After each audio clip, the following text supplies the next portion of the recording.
So the reason why I'm stopped here is speed limit up here on the mountain's 35, and when you enter my radar, you're at 67. Did you realize it's 35 through here?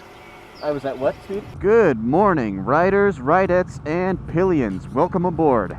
First things first, if you want to skip straight to the riding footage, here's your timestamp. We got a little bit of a late start this morning. It is 5:21 a.m.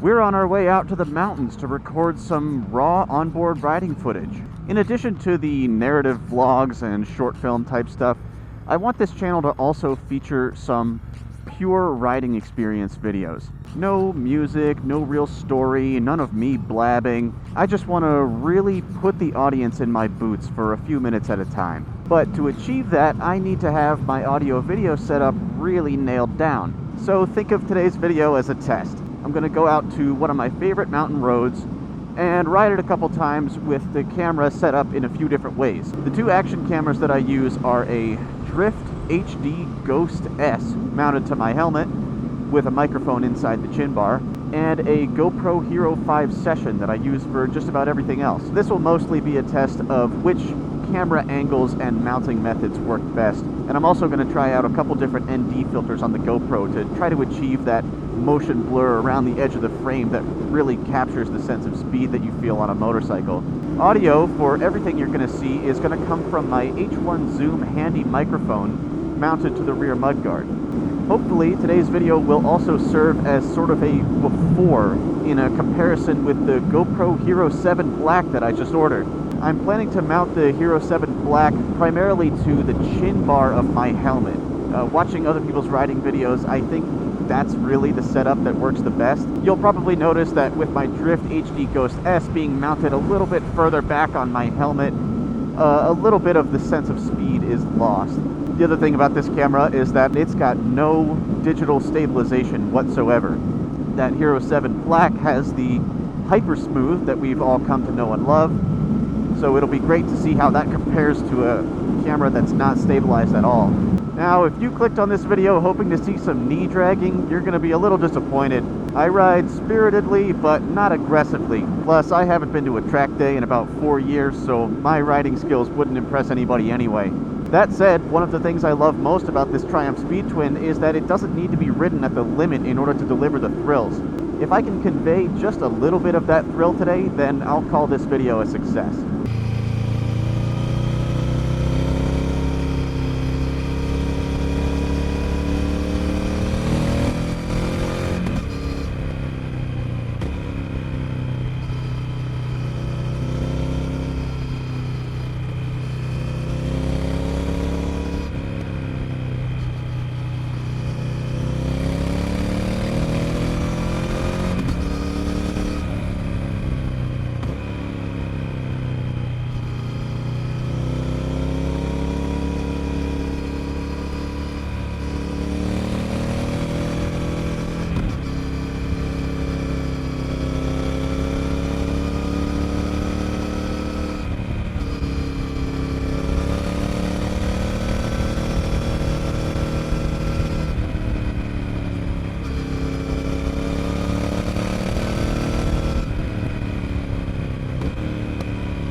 Okay, for this run, we are going to use an ND filter, which is something I've been meaning to experiment with.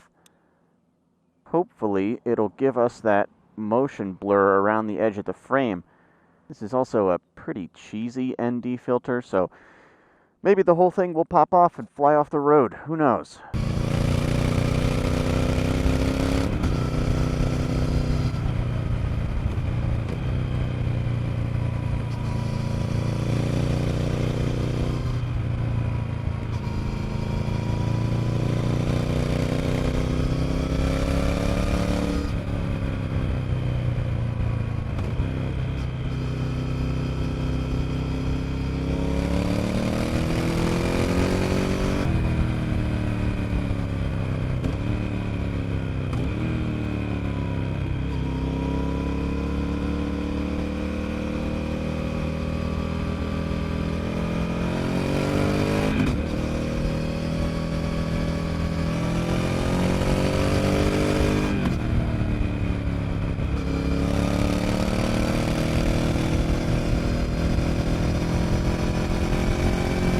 Alright, I don't really think the ND filter stayed put.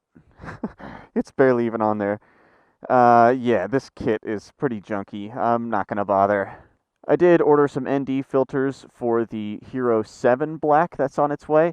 Those should work much better because they actually replace the glass lens cover on the front of the camera rather than having to just clip onto it. Okay, so I put the GoPro onto my handlebar, and I am going to give it one last try with the ND filter because I think this is a little more stable, so it might not get jostled off of there.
So yeah, I just got pulled over. Oh, hang on. Had to warn those guys. Basically the speed limit up there is 35 and I was doing a lot more than that. I wasn't recording on my helmet cam when he stopped me. I hit the record button partway through the stop and didn't realize that I was on time-lapse photo mode, so all I have are a bunch of pictures. The guy was super chill, Virginia State Trooper, I think. The car was unmarked. He asked me if I had a track bike and asked me if he had pulled me over before. I guess he thought I was somebody else. Maybe some other guy in a yellow RF-1200 was riding their track bike on the mountain road, who knows? But no, I told him that this is my only motorcycle, and I told him that this is my first time ever getting pulled over on a motorcycle, and that's not a lie. And I told him that I'm gonna remember this, and that's not a lie either.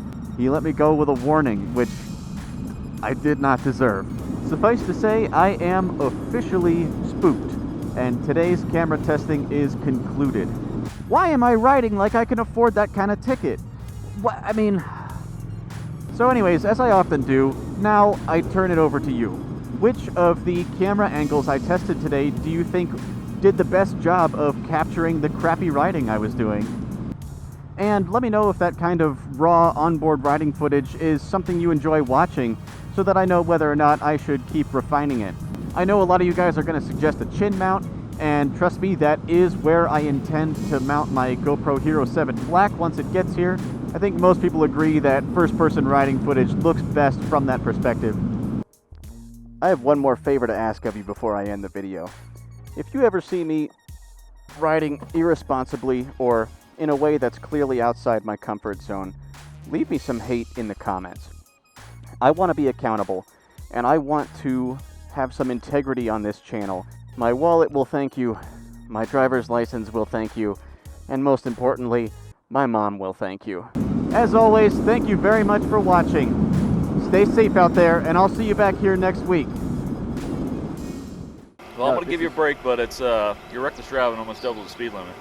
So I really appreciate it. I'll warn you. So This is my first time ever getting pulled over on a motorcycle, so I'm going to remember this. hopefully it'll be the last one, all right? Yeah. Thank you. All right, have a safe one, all right? You too. Thank you.